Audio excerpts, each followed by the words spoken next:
This is Judge Joe Brown, and you're watching We All Be News TV, the News-Free Dixie. News-Free Dixie for the 21st century.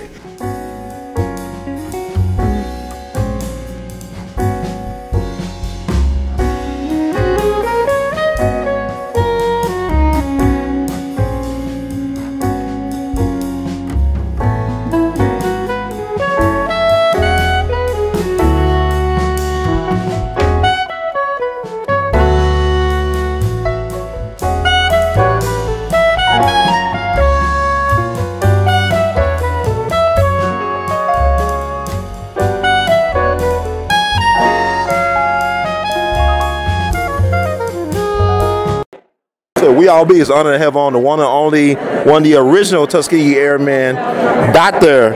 Harold Brown, with his new book, his autobiography, Keep Your Airspeed Up. And it's an honor to be in your presence, sir. Well, it's my pleasure. And so who are the Tuskegee Airmen? I'm just going to start off with that. Well, they were a group of black pilots. Matter of fact, their big claim to fame is the struggle that they went through to become pilots. And as a matter of fact, today we have a very interesting exhibit called Rise Above, which refers to all of the obstacles that we had to overcome and rise above in order to become pilots. Wow. So what were some of those obstacles? Because you are a very modest man. You are Dr. Harold Brown, one of the original Tuskegee Airmen. Well, first, you got to remember, this is back in the days of segregation and whatnot. And in the first place, they thought we were incapable of flying. We didn't have the natural intelligence to be pilots. We were cowards. We were everything. Think of every derogatory term you could think of, and that is what they called us. Well, we had our group of guys supporting us, Truman, and several of the big organizations, NAACP, the Brotherhood of Pullman Car Porters.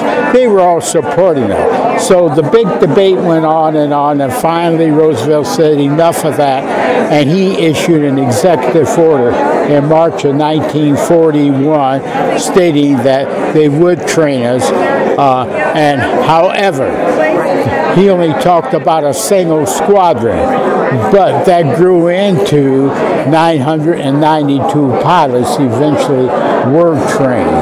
But then again, we not only had to fight a program that was extremely difficult, we also had to fight a quota system. And the quota system was almost as harmful as just trying to get through the regular program. But that's the way it was, you know. So we were fighting two of them. And then again, you know, we used to have a double V, victory overseas and victory at home. And the double V became somewhat of very special to the Tuskegee Airmen. Wow, so y'all actually never lost a bomber that y'all escorted, correct? Is that true? I'm sorry to tell you, but that's the biggest lie that's ever been told. Oh, man. Yeah, So. It's a beautiful story, but it's false. Okay. But what is true, out of the 79 missions that we flew, we only lost bombers on 7 of them, and we had the best record in the 15th Air Force, and we lost the fewest number of bombers than any other fighter group in the 15th Air Force. Wow, that's still a pretty incredible story, though, all to say. It's nothing bad. So what is about, I want to ask you about Lieutenant Colonel Luke WEaTHErs. We're in the process back home in Memphis, Tennessee, to try to rename the airport after him. Yeah. And I know you knew Mr. WEaTHErs pretty well. Yeah. What are your thoughts about him? Well, I didn't know him personally. I knew of him. Okay. And he was one of the pilots in the group. As you knew, Luke WEaTHErs, I believe, had a couple of victories to his credit. And a victory meaning he shot down a couple of enemy aircraft. But he was well known as an excellent, outstanding pilot, did a fantastic job, and I can't think of anybody anyone who is any more worthy of having an airport named after him than Luke Weathers. I just hope you're successful in pulling it off. Yes, sir. Are you familiar with Jimmy Lunsford at all, by any chance?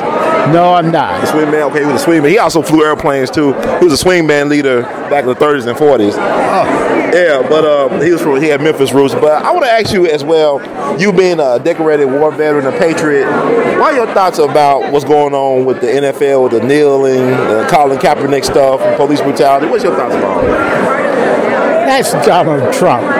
You know, I think by now, nothing should surprise us that comes out of that guy's mouth. He just jumps from one thing to another. And I just think that he has a great love for just keeping stuff stirred up. And if something isn't stirred up, he's unhappy. And he's going to dream of something that he can stir up. Now, you know, when I talk about stuff to stir up, I would use that other S word.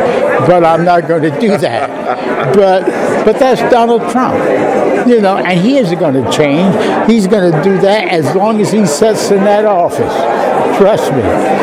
If it isn't that, it's going to be something else. What do you think about the issues? I mean, you've been through a lot as a young man, especially as Tuskegee Airman, about the issues of police brutality and things like that nature. What are your thoughts about what's going on right now in American society and life outside of Donald Trump? Well, it's sad, and it is tragic, because things were moving along, I thought, rather smoothly. Then all of a sudden, we have a rash of unjustified killings, which just puts a big damper on everything we've done, as everything that we've accomplished. It's just that great big taint out there that look at all the good things. Look at all the people who have been successful. Then you wonder, why in the world would any policeman shoot a 12-year-old kid like what happened down in Florida? That doesn't make sense. And I don't want to blame all of the police force, but they got some rogues in the police force. And the police force has got to stand up and take responsibility for some of this. And they know it's wrong. And the best way to correct it is, they know who it is, and they can weed them out. And I say get rid of the bad ones. That's all we're asking, is to get rid of the bad ones. And we aren't suggesting that they're all bad. Yes, sir. I want to ask you about your thoughts about the first black president, Barack Obama. Do you think you will live to see a day like that? And your thoughts about his presidency or his legacy? Well, that's interesting. You know, Obama invited the Tuskegee Airmen to come to his inauguration, and there were 300 of us there, sitting right down front, and it was a cold, miserable day. And I can remember, and we were sitting right in front of the Capitol, and I looked back that mall a mile back, all the way back to the Lincoln Memorial, and all I saw was people. I've never seen so many people in my life, but that was quite a day. And obviously, that's something I'll remember for the rest of my life, being present at his inaugural. So you have any parting words or thoughts of wisdom you'd like to share with our audience? What was that again? Do you have any words of wisdom or thoughts you'd like to share with our audience as we close? Well, words of wisdom. Well, I don't give out too many words of wisdom, but I spend a lot of time talking to youngsters. Okay. And I'm in a lot of classrooms. And I tell all of them. You were honest in the beginning. Look it. We'll talk. You can aim high, use your brain, be ready to go, expect to always win. Never count yourself out as a loser. You're not a loser. And if the Tuskegee Airmen can overcome all of the obstacles they did, you can certainly do it too. And you've all have got the brains to do it. Just hang in there. Now, it isn't easy. No one said it was easy. You got to work, but you can do it. Thank you, Dr. Brown. The words of Great Duke Elton. We love you madly. Keep on producing and pushing. I thank you for the interview, sir. Yes, sir. Thank you.